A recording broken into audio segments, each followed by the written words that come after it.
yield back. Sure. And now the chair recognizes Mr. Thompson for the purpose of introducing our first witness. Thank you, Madam Chair and Ranking Member. It's my distinct honor to present to the committee Mr. John Dippold, President and co-owner of Innovative Sintered Metals Incorporated, located in Pennsylvania's 5th Congressional District in St. Mary's, Elk County, Pennsylvania. The powder metals industry, for those unfamiliar, involves the production of a hard, solid metal starting from powder. A much wider range of production can be attained from powder processes than direct alloying of fused materials. Powdered metal products are utilized by a wide array of industries, from automotive and aerospace applications to power tools and household appliances. Innovative Sintered Metals is a diversified organization serving the commercial construction, pump, automotive, appliance, and lock industries. Mr. Dippold began with Innovative Sintered Metals in 2003 as a Vice President of Marketing and Sales, where he was able to assist with the company's growth from $1.1 million in sales to over $4 million in sales in 2009.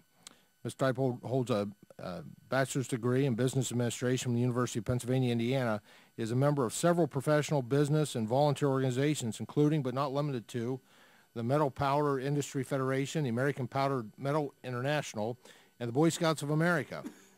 As a member of Congress, I'm honored to have the privilege to represent the hardworking and innovative people of northwestern and central Pennsylvania. Mr. Dippold is a true testament to the resourcefulness that is so prevalent in the 5th Congressional District, and I want to welcome Mr. Dippold to the Small Business Committee and look forward to his testimony today. And the chair now recognizes Mr. Buchanan. Yeah.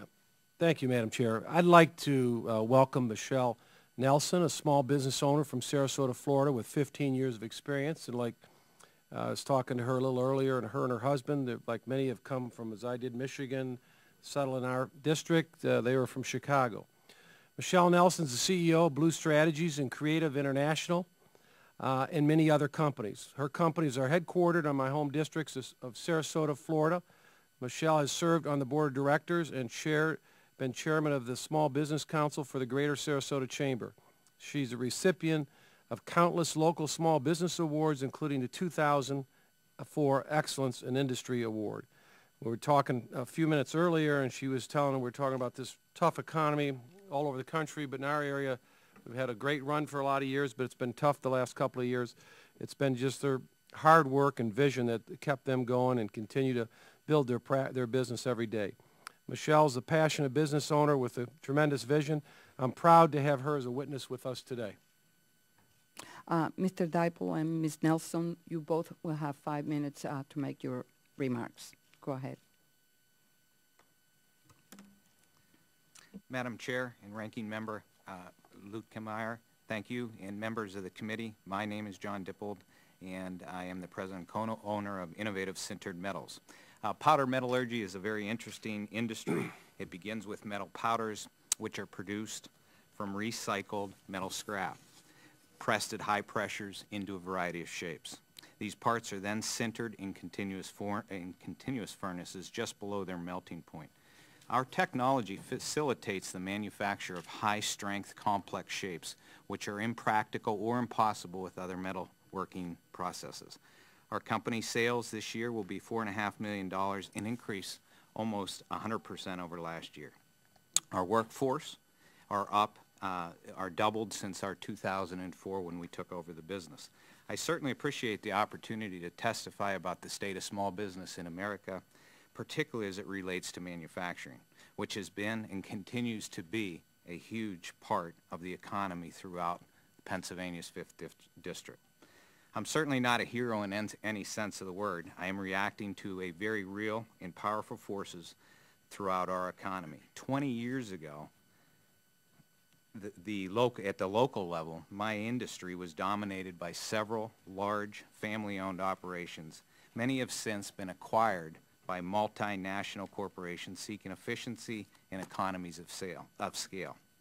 To be frank, this has been a very painful process for many in the region. But in crises, there is always opportunity. I am just one of many entrepreneurs in the industry that saw a niche for nimbler firms that could react quickly on the global marketplace. Today, that niche is growing.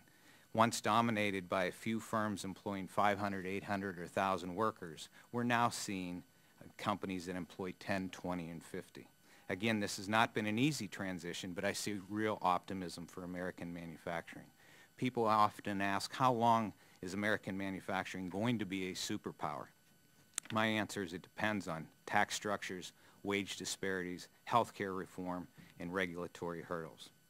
Don't believe everything you read, though. When my partner and I purchased a business in 2004, the company did very little work for the auto industry. We had 10 employees, and the company was in the red financially. Since we had a lot of experience in this field, our automotive became a big part of our business, growing to 40%. So why didn't we collapse when the auto industry tanked?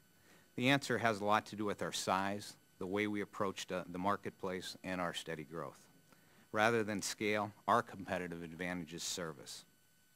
My partner, an engineer by trade, works with clients on a personal basis. There is no administrative people between he and our customers. They are working right with the key people in decision makers in our business. We have a small operation with tight margins. Every count is vitally important. I can tell you from experience 20 years ago, major automotive suppliers would have serious reservations working with a company our size. But today, people are working on operating leaner and looking for the best service and the best value. We change with the demands in the marketplace. Powerful component design software, our focus on niche marketing has given us a real advantage. In some lucrative market segments, such as stainless steel, very few players have installed stainless technology, and it allows us to actually charge a premium for those services. With that, American manufacturing is changing, and small businesses have an increasing important role in its future. I thank the committee for all it does to make it possible for companies like Innovative Sintered Metals not only to survive in hard times, but to thrive in hard times. With that, I would be happy to answer any questions that you may have. Thank you. Very impressive. Ms. Nelson. Madam Chairwoman,